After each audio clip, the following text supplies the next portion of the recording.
Not gonna paint it yet. I'm gonna try it out and then I'll paint it. So what I did was I just welded on these little pieces of small angle on the top and the bottom. And so my original plan, let me start here, was to weld it directly to this. Weld the pipe directly to the angle iron. And then I realized it wouldn't be able to pivot at all. If I turned a little bit, it might smash my pipe. And down on the end there, might smash that end as I turn. So I did this to allow for it to be able to bend some, or to rotate, for that end of the pipe to rotate like this, back and forth as I turn.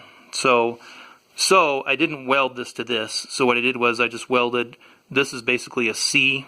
I'm sure there are better ideas than what I did here, but I didn't want the pipe sliding up and down on the subsoiler.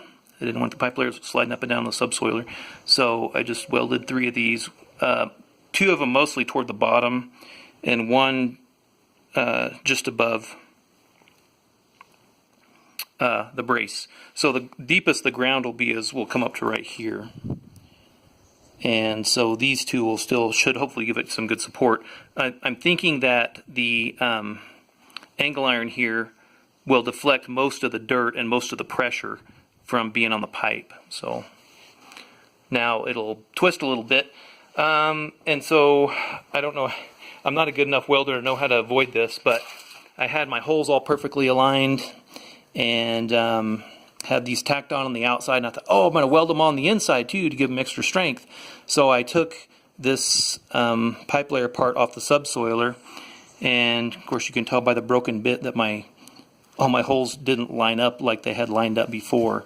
And so when I welded them on the inside, of course I welded them on the outside right there, when I welded them on the inside for extra strength, they twisted, they warped. And then it became a super tight fit also because they warped to the inside because it shrunk to the inside. And so it made this really, really tight. I had to pound it on with the little rubber mallet there just to get it on. I had to drill out a couple of these holes just to get them to fit. But now the bolts fit. These are not graded bolts. I'm a little worried about them. So I'm going to go test it out and just see how it goes with some pipe and not start my project yet. And we'll see how it goes. I'll probably pick up some graded bolts tomorrow, just to make sure those don't become a problem. Okay, let's put it on the tractor and see what it looks like.